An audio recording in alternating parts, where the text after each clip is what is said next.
Students, आज जो topic हम डिस्कस करेंगे उस टॉपिक का टाइटल है what is ascent of sap, describe the mechanism of ascent of sap. ये आमतौर पे पेपर में सवाल अक्सर आता रहता है, एग्जामिनेशन पॉइंट ऑफ व्यू से इम्पॉर्टेंट क्वेश्चन है और अगर ये सवाल आपसे पेपर में पूछा जाएगा तो ये डिस्क्रिप्टिव क्वेश्चन होगा। इसका जो जवाब हम लिखते हैं तो देखिए इसमें दो चीज़ें हैं जो हम डिस्कस करते हैं। पहली चीज़ है कि पानी किस रास्ते से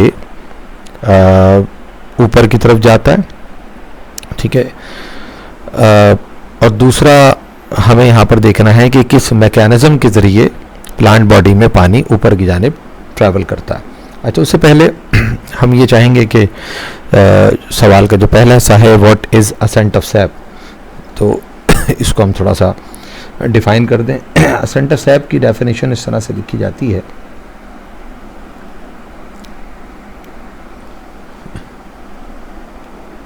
ascent of SAP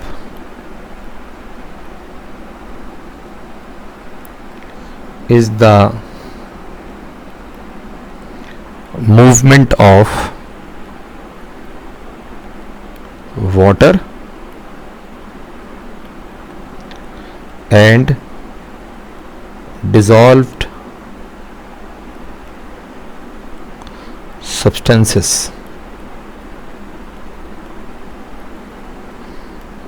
from the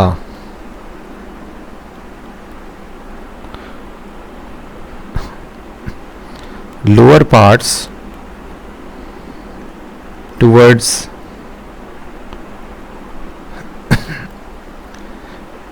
the upper part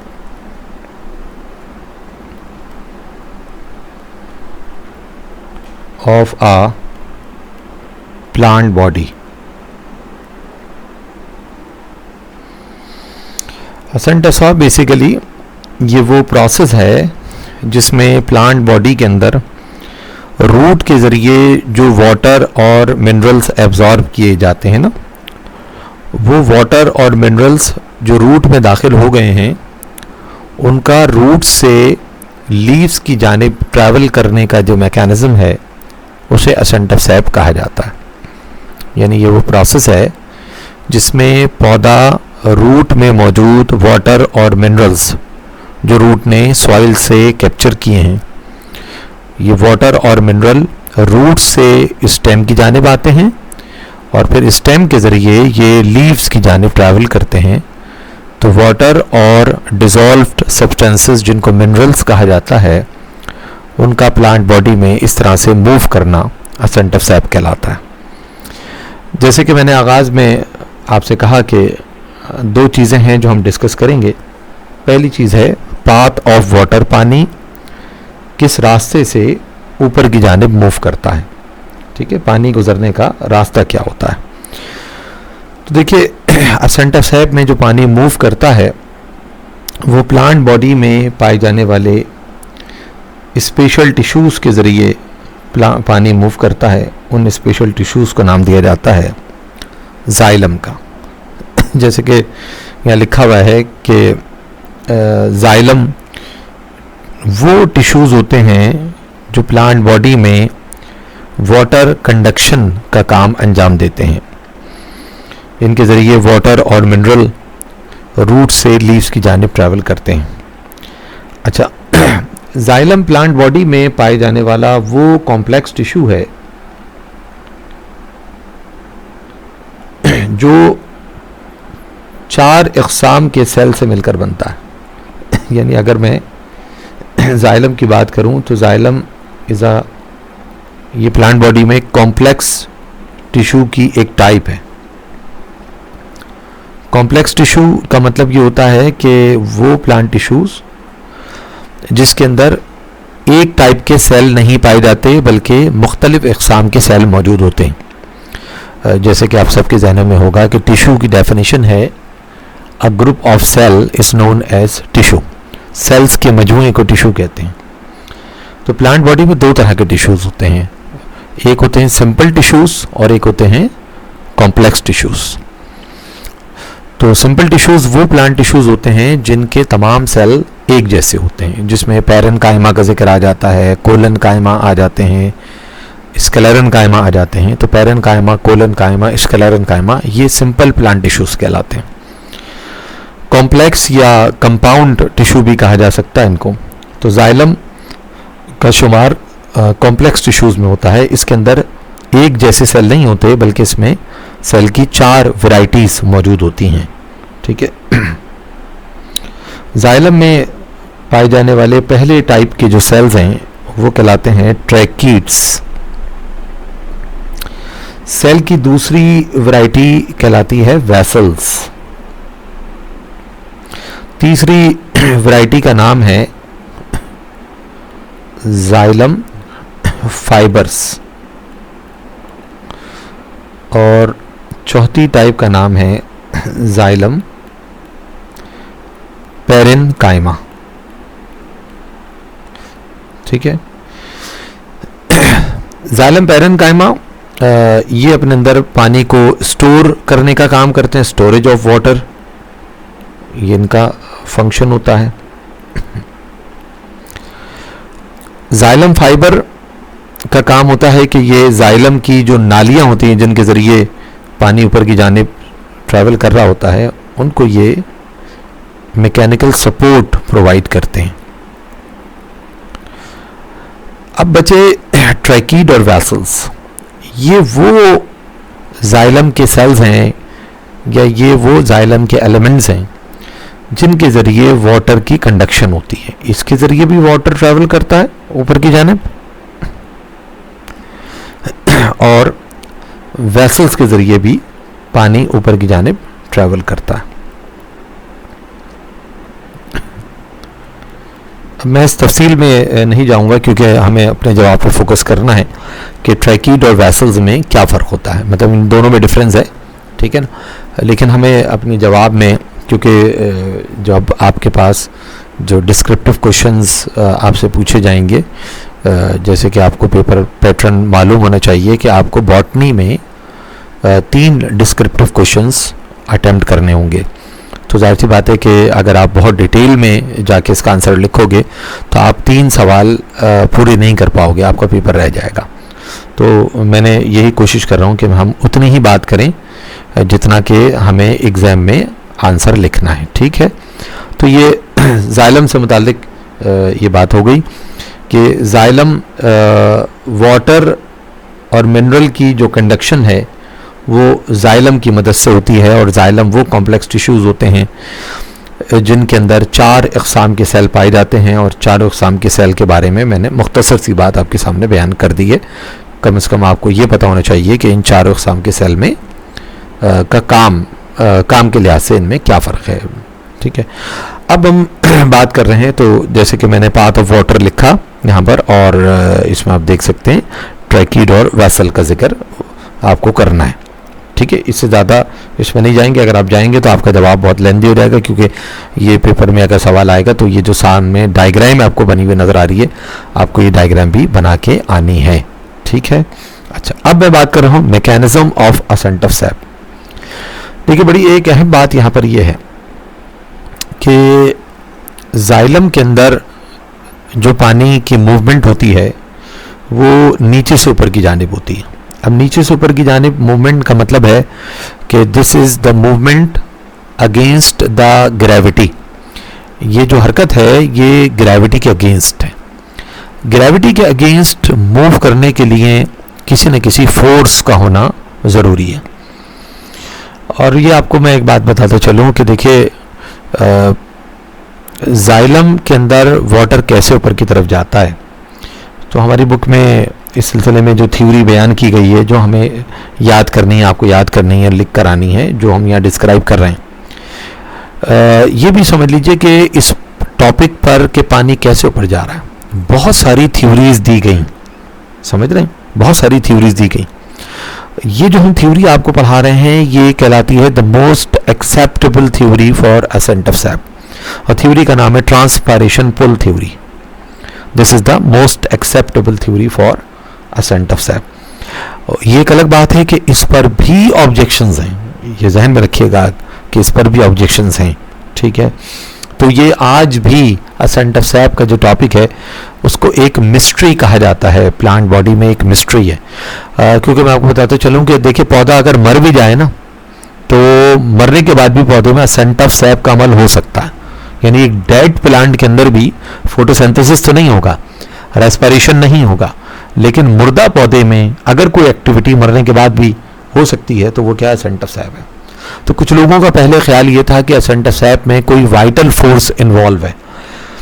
तो जब ये देखा गया कि पौधे के मरने के बाद भी असेंट ऑफ सैप का अमल पौधे में होता रहता है, तो फिर ये कॉन्सेप्ट ही ख़त्म हो गया कि इस अमल को परफॉर्म करने में कोई वाइटल फोर्स का कंट्रीब्यूशन हो सकता है या कोई वाइटल फोर्स इन्वॉल्व हो सकती है।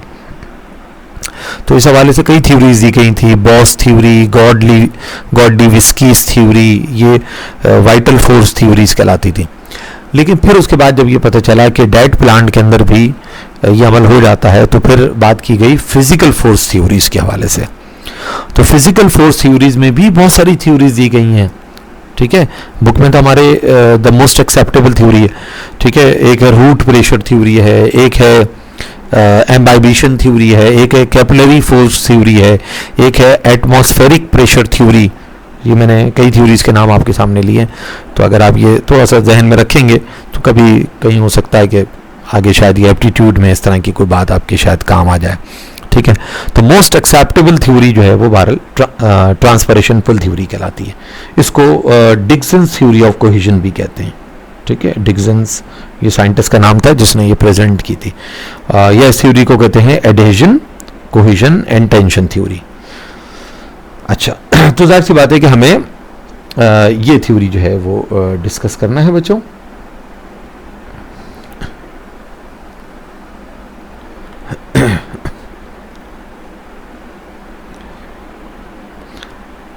अच्छा, अब ये जो डायग्राम मैंने डायग्राम इसीलिए पहले बना दी है ताकि क्योंकि डायग्राम बनाने में थोड़ा सा टाइम लग जाता। तो ये देखिए, ये कोई किताब की डायग्राम नहीं है, ये खुद ही ड्रॉ की हुई डायग्राम है, तो ताकि आपके लिए थोड़ा सा इसको बनाना इजी हो जाएगा, आसानी से आप लोग इसको बना लेंगे। अच्छा, अब ये जो डायग्राम हमने यहाँ पर ड्रॉ की है,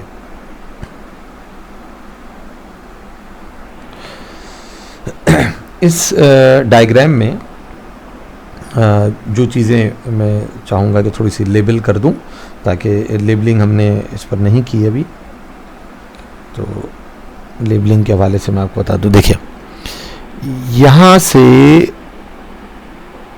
यहाँ तक का जो हिस्सा है, यानी ये यहाँ से यहाँ तक का मतलब है, ये देखिएगा पॉइंटर पे ज़रा नज़र रखिएगा, ये पूरा हिस्सा जो है बच्चों, ये बेसिकली लीफ बनाया गया है, ये लीफ है, ठीक है। ये बीच का जो टुकड़ा है, ये यहाँ था, ये हिस्सा बीच का, ये है स्टेम, और ये जो पार्ट है ये पौधे की है रूट, ठीक है। अच्छा, इसमें ये जो ब्लू कलर का एक पूरा ये एक ट्यूब लाइक स्ट्रक्चर बना हुआ है, ये बेसिकली है जाइलम का नेटवर्क। इसको मैं लेबल कर रहा हूं जाइलम वेसल्स की एक पूरा एक यहाँ पर एक लाइन मौजूद है, यानी पानी के गुजरने का ये रास्ता, पानी इस रास्ते से गुजर के यहाँ तक पहुँचेगा, लीफ तक पहुँचेगा, ठीक है। अब ये सिलसिला, अच्छा ये पहले थोड़ा सा हम ये लीफ का स्ट्रक्चर देख लें। देखिए, ये ऐसा लीफ है, ये ऊपर का ऐसा लीफ है, ये लीफ की अपर एपिडर्मिस है,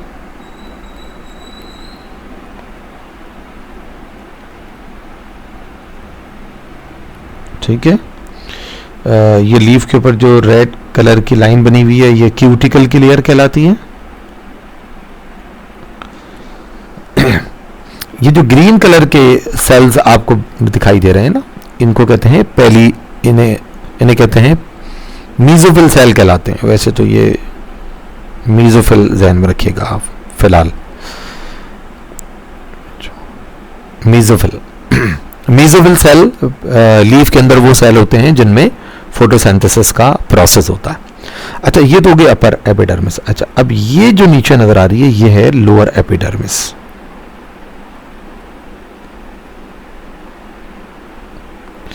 ठीक है, लोअर एपिडर्मिस पे ये जो बीन शेप के दो सेल नजर आ रहे हैं, ये दोनों सेल, इन दोनों सेल्स को कहा जाता है गार्ड सेल्स। दोनों सेल्स कहलाते हैं गार्ड सेल। ठीक है, दोनों गार्ड सेल के बीच में जो गैप है, ये जो गैप है, स्पेस है, इस गैप को कहते हैं स्टोमा। अच्छा, अब स्टोमा क्या चीज है बच्चों? स्टोमा एक को कहते हैं और इसका प्लूरल है स्टोमेटा। आपने पढ़ा होगा ना कि ट्रांसपायरेशन का अमल स्टोमेटा के जरिए होता है, तो स्टोमेटा तो ज्यादा होते हैं, एक होगा तो उसको आप कहेंगे स्टोमा। अच्छा, अब आप इसको ऐसे समझिए कि ट्रांसपायरेशन का प्रोसेस अगर हम डिस्कस करें कि ट्रांसपायरेशन का अमल हो रहा है तो ट्रांसपायरेशन को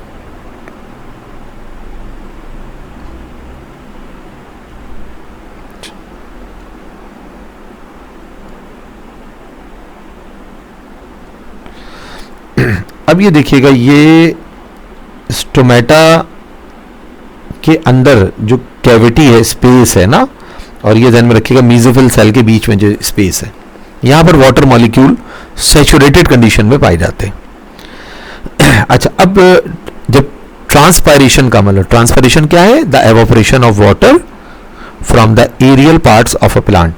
जब ये वाटर मॉलिक्यूल यहां से एवापोरेट होकर बाहर आएंगे, ये वाटर मॉलिक्यूल बाहर आ गए, इस अमल का नाम है ट्रांसपायरेशन। जब ट्रांसपायरेशन का अमल होगा तो ये जो चैम्बर है ना, ये जो स्पेस है, ये जो मैंने अभी आपसे कहा कि वाटर के मामले में सैचुरेटेड होता है, ये स्पेस के अंदर एक वैक्यूम पैदा हो जाएगा ट्रांसपायरेशन की वजह से, पानी का एक वैक्यूम।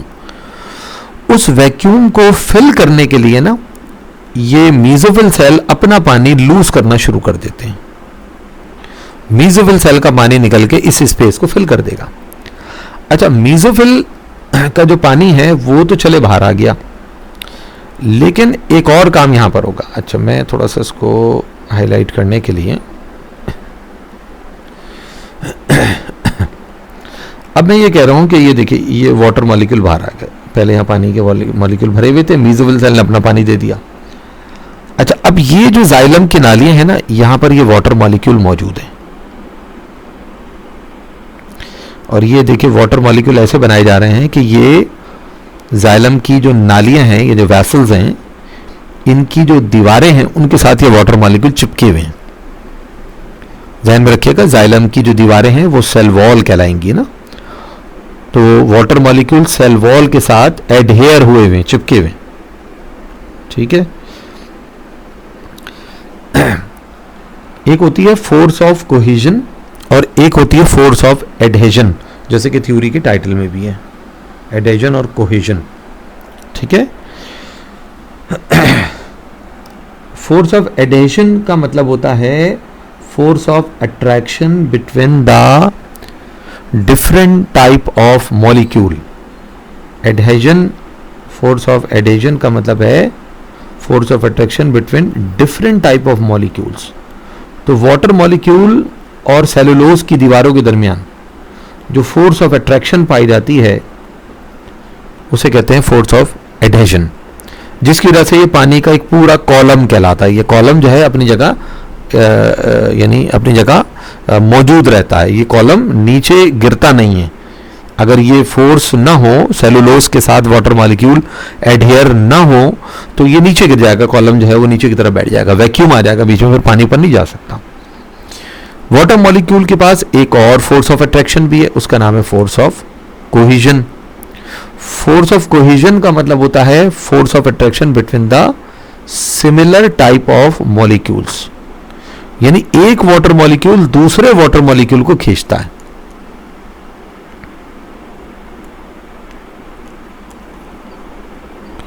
एक वाटर मॉलिक्यूल दूसरे वाटर मॉलिक्यूल को खींच रहा है। अब देखिए, इस बात को ध्यान में अगर हम रखें कि एक वाटर मॉलिक्यूल दूसरे वाटर मॉलिक्यूल को खींच रहा है, तो जब मीजोफिल सेल अपना पानी लूज कर देते हैं तो वो जाइलम से पानी को खींचते हैं। अब जब जाइलम से पानी खींचा जाएगा ना, तो फिर पानी का एक पूरा कॉलम जो है वो आगे बढ़ना शुरू हो जाएगा, क्योंकि जो मॉलिक्यूल आगे जाएगा वो अपने से पीछे वाले मॉलिक्यूल को खींचेगा, क्योंकि वाटर मॉलिक्यूल के दरमियान फोर्स ऑफ कोहेशन मौजूद है। फिर वो जो दूसरा वाला मॉलिक्यूल जो आगे जाएगा वो अपने से पीछे वाले को खींचेगा। तो अब ये एक पूरी सीरीज बन जाएगी, ठीक है। और इस सीरीज में ये होगा कि स्टेम का जो पानी है, स्टेम के जो वाटर मॉलिक्यूल हैं वो ऊपर की तरफ लीफ के अंदर दाखिल होंगे। फिर लीफ के अंदर जो जाइलम वेसल्स में वाटर मॉलिक्यूल है वो मीजोफिल सेल में आएंगे। मीजोफिल सेल से ये स्टोमेटा के अंदर जो स्पेस है, जो चैम्बर है, उसमें वाटर मॉलिक्यूल दाखिल होंगे। फिर ट्रांसपायरेशन के जरिए बाहर जाएंगे, ठीक है। अब स्टेम के जब वाटर मॉलिक्यूल ऊपर जाएंगे तो वो रूट के वाटर मॉलिक्यूल को खींचेंगे, ठीक है। अच्छा, अब ये ध्यान में रखिएगा, ये रूट का पूरा ये जो बना हुआ है, ये रूट का पूरा सेटअप बना हुआ है। ये रूट की एपिडर्मिस है, ठीक है। ये जो जगह है पूरी, ये इसको कहते हैं कॉर्टिकल रीजन, ये इसको कॉर्टेक्स लेबल करूंगा मैं इसको। ये जो ब्लू कलर की लाइन नजर आ रही है सेल्स की, इसका नाम है एंडोडर्मिस। एंडोडर्मिस के अंदर जो सेल की लेयर है उसका नाम है पेरीसाइकिल, उसका नाम है पेरीसाइकिल। और ये रूट की एपिडर्मिस के एक सेल से हमने सेल वॉल को इनलार्ज करके बाहर बनाया है। इस स्ट्रक्चर को कहते हैं रूट हेयर। और ये बाहर की जानिब मौजूद हैं सॉइल पार्टिकल्स, जिनके ऊपर वाटर मॉलिक्यूल एडहेयर हुए हैं। सॉइल पार्टिकल्स हैं, इनके ऊपर जो डॉटेड बनाए हुए वाटर मॉलिक्यूल हैं। अच्छा, अब जब रूट का पानी ऊपर की तरफ जाएगा ना, तो अब क्या होगा कि जाइलम की जो नालियां हैं वो पानी को एंडोडर्मिस से खींचेंगी। एंडोडर्मिस पानी को खींचेगा, पेरीसाइकिल से खींचेंगी। पेरीसाइकिल का पानी जाइलम की वेसल्स में आएगा। पेरीसाइकिल का पानी जब आगे जाएगा तो वो एंडोडर्मिस से पानी खींचेगा। और जब एंडोडर्मिस से पानी आगे जाएगा तो पूरे कॉर्टिकल रीजन से पानी को खींचा जाएगा। अब कॉर्टेक्स का एक सेल दूसरे सेल को पानी देगा, दूसरा सेल तीसरे को देगा। इस तरह से जाइलम की जानिब पानी मूव करता हुआ नजर आएगा। और कॉर्टेक्स पानी लेगा उस एपिडर्मल सेल से जिसके अंदर से रूट हेयर अराइज हो रहा है। और रूट हेयर वाले सेल से जब पानी आगे जाएगा तो रूट हेयर वाला सेल क्या करेगा, वो सॉइल से मजीद वाटर को कैप्चर करना शुरू कर देगा। तब आपने देखा कि एक ट्रांसपायरेशन का अमल क्या हुआ, यानी जो पानी बाहर निकला, इस पानी के बाहर निकलने का अमल हमने क्या कहा, इसको हमने कहा ट्रांसपायरेशन। इस ट्रांसपायरेशन की वजह से ये पानी की मूवमेंट की पूरी सीरीज शुरू हो गई, ठीक है। इस पूरी सीरीज का नाम है असेंट ऑफ सैप, ठीक है। इसमें रूट के जरिए जो वाटर एब्जॉर्ब हो रहा है, ये तो absorption of water and minerals कहलाएगा। जाइलम की नालियों तक पानी आ गया, फिर जाइलम की नालियों में रूट की जाइलम की नालियों से पानी स्टेम की जाइलम की नालियों में आया। स्टेम की जाइलम की नालियों से पानी लीफ की जाइलम वेसल्स में दाखिल हुआ। लीव्स के अंदर से मीजोफिल सेल में आया। मीजोफिल सेल के अंदर से स्टोमेटल चैम्बर के अंदर पानी आया। स्टोमेटल चैम्बर से स्टोमेटा के जरिए पानी एटमॉस्फेयर में वेपर्स की शक्ल में एवापोरेट हो गया। ये पूरा मैकेनिज्म कहलाता है बच्चों असेंट ऑफ सैप। और अगर आप इसका स्क्रीनशॉट ले लें मेरे ख्याल से, तो मेरे ख्याल से आपको आंसर ये पूरा ट्रांसपायरेशन पुल थ्योरी, ठीक है।